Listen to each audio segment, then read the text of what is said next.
হাফেজ মোহাম্মদ নাজমুল হুদা, হযরত মাওলানা হাফেজ মোহাম্মদ নাজমুল হুদা, বরবানী মদিনাতুল উলুম ইসলামিয়া মাদ্রাসা কমপ্লেক্স। তিনিকে তার কুরআন বা হাদিসের আলোকে আলোচনা করার জন্য বিনীত অনুরোধ করছি।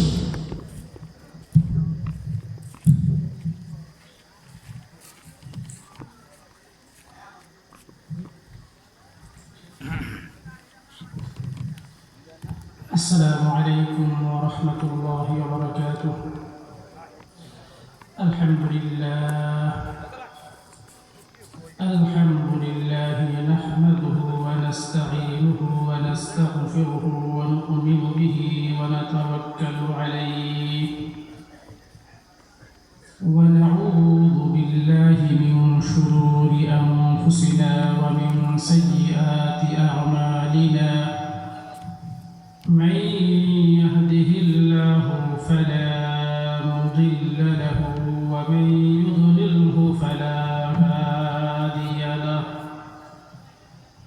ونشهد أن لا إله إلا الله وحده لا شريك له.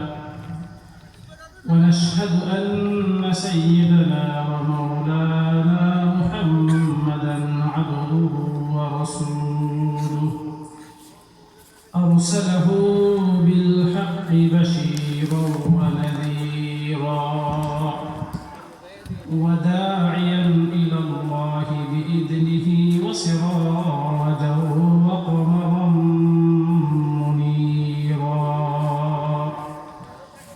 أما بعد فقد قال الله سبحانه وتعالى في كلامه المجيد والفرقان الحميد.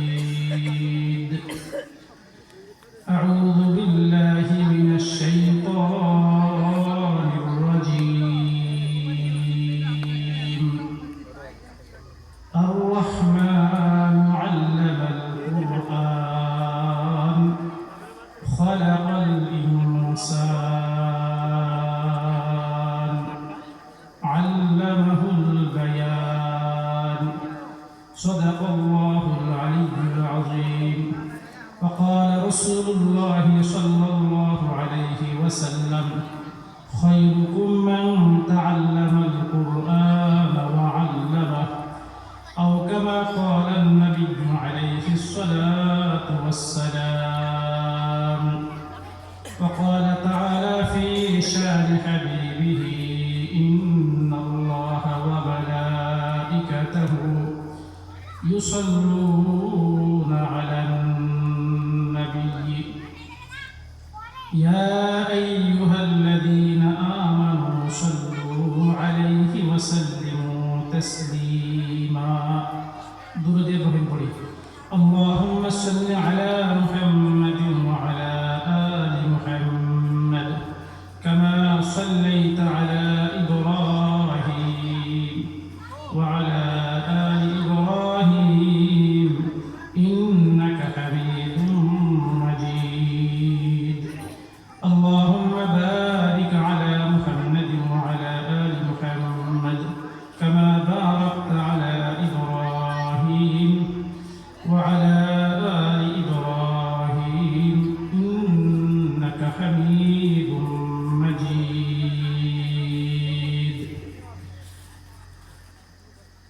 বড়বাড়ি পুরাতন কাজীবাড়ি বাইতুর রহমান জামে মসজিদ ও মরহুম আকির মাহমুদ দেওয়ান রহমতুল্লাহি আলাইহির উদ্যোগে ৩১তম বার্ষিক ওয়াজ ও দোয়া মাহফিলের সম্মানিত সভাপতি উলামায়ে হযরত মুআজ্জাজ মুহতারাম উলামায়ে কেরাম, সামনে উপবিষ্ট দিন প্রিয় ইসলাম প্রিয় মুরব্বিয়ান আযম, সমবয়সী বন্ধু, পর্দার অন্তরালে মা ও ভগ্নীগণ, মহান আল্লাহ পাক রব্বুল আলামিনের দরবারে কালিমাতুশ শুকর আদায় করি যে রব্বুল ইজ্জত অত্র এলাকার অসংখ্য অগণিত মানুষের মধ্য থেকে যাচাই করে বাছাই করে এই মোবারক মাহফিল তথা জান্নাতের বাগানে এই সামান্য কয়েকজন মানুষ আমরা উপস্থিত হতে পেরেছি।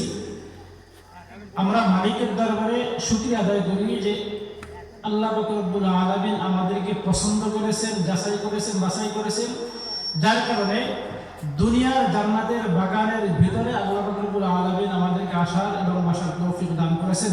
আমরা সকলেই দিল থেকে কালিমাতুশ শুকর আদায় করি আলহামদুলিল্লাহ। সম্মানিত হাজরিন, আমি আপনাদের সামনে সূরাতুর রহমান, সূরা আর রহমান যেটাকে আমরা বলি, এই আর রহমানের শুরু থেকে 4টা আয়াত তেলাওয়াত করেছি।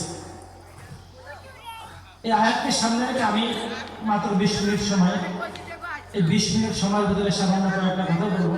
আমি কাটা কাটা কথা বলবো, আমি সুর কণ্ঠ আমার নাই, কাটা কাটা কয়েকটা কথা বলবো। মনোযোগ সহকারে শুনলে আশা করি আপনাদের ফায়দা হবে। যে আয়াত আমি তেলাওয়াত করেছি, আল্লাহ পাক রব্বুল আলামিন এই আয়াতে বলেন আর রহমান, আর রহমান আল্লামাল কুরআন। দয়াময় আল্লাহ পাক রব্বুল আলামিন বলেন যে রহমান তিনি, আল্লামাল কুরআন যিনি মানুষকে কোরআন শিক্ষা দিয়েছেন। এরপরে আল্লাহ পাক রব্বুল আলামিন বলেন খালাকাল ইনসান যিনি মানুষ সৃষ্টি করেছেন। আপনাদের কাছে আমার প্রশ্ন যে আল্লাহ পাক রব্বুল আলামিন আগে মানুষ সৃষ্টি করেছেন, পরে কোরআন শিক্ষা দিয়েছেন, বিষয়টা কি এমন নাকি আগে কোরআন শিক্ষা দিয়েছেন পরে মানুষ সৃষ্টি করেছেন? কি বলেন আপনারা? আগে আল্লাহ পাক রব্বুল আলামিন মানুষ সৃষ্টি করেছেন, এরপরে মালিক কোরআন শিক্ষা দিয়েছেন। কিন্তু এই যে সূরাতুর রহমান, এই সূরা রহমানের শুরুতে আল্লাহ পাক রব্বুল আলামিন বলেন আর রহমান দয়াময় তিনি, আল্লামাল কুরআন কোরআন শিক্ষা দিয়েছেন যিনি। এরপর আল্লাহ পাক রব্বুল আলামিন খালাকাল ইনসান মানুষ সৃষ্টি করেছেন তিনি। মুফাসসিরিনে কেরাম লিখেন যে আল্লাহ পাক রব্বুল আলামিন আগে মানুষ সৃষ্টি করেছেন, তারপরে কোরআন শিক্ষা দিয়েছেন। কিন্তু কোরআনের যে বাচন ভঙ্গি, আল্লাহ পাক রব্বুল আলামিন আগে কোরআন শিক্ষা দিয়েছেন, এরপরে মানুষ সৃষ্টি করেছেন। কেন? বিষয়টা এমন কেন? আল্লাহ পাক রব্বুল আলামিন এই আয়াত দ্বারা বোঝাতে চান কোরআনের ছোঁয়া যদি কোনো মানুষের অন্তরে না লাগে, কোনো মানুষের ভিতরে যদি কোরআনের ছোঁয়া না থাকে, সে কেমন যেন মানুষই না, সে কেমন যেন কি না, মানুষই না। উলাইকা কাল আনআম বাল হুম আযাল সে চতুষ্পদ জানোয়ারের মতো। আল্লাহ পাক রব্বুল আলামিন বাল হুম আযাল বরং চতুষ্পদ জানোয়ার তার থেকেও নিকৃষ্ট। যার ভিতরে কোরআনের ছোঁয়া নাই, কোরআনের শিক্ষা যার ভিতরে নাই, আল্লাহ পাক রব্বুল আলামিন বুঝাইলেন যে কেমন যেন সে চার পাওয়ালা জানোয়ার, বরং তার থেকেও নিকৃষ্ট। উদাহরণ দিলে বুঝবেন। বর্তমান বিশ্বের সব থেকে শিক্ষিত মানুষ আমরা কাদেরকে মনে করি? Europe America.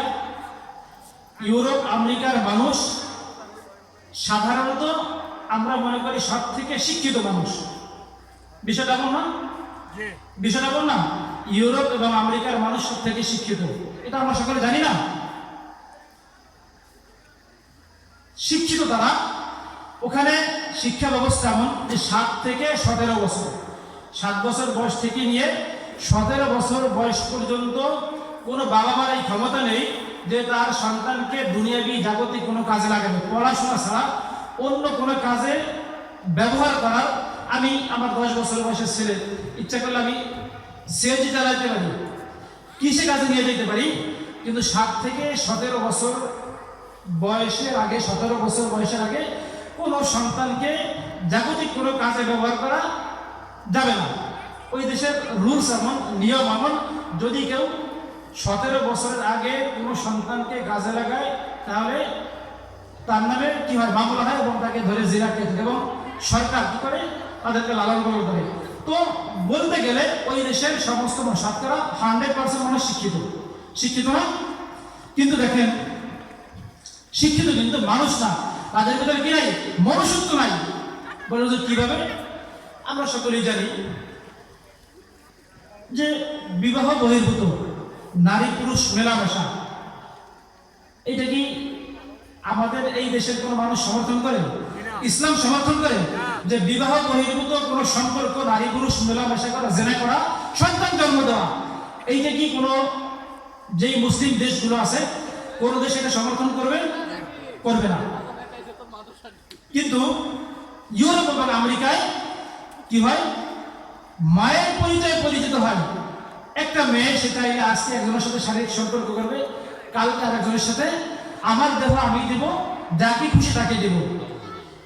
আমার দেহ আমি দিব, যাকে খুশি তাকে দেব, আপনার বলার কোনো অধিকার নাই। অর্থাৎ আমাদের দেশে জন্ম পরিচয় কিভাবে? বাবার পরিচয়, যে অমুকের সন্তান, আব্দুল্লাহ সন্তান আব্দুর রহমান, আব্দুর রহমানের সন্তান অমুক, এই পরিচয় পরিচিত হয় না। কিন্তু ওই দেশে তাদের আইডেন্টিফাই মায়ের পরিচয়ে।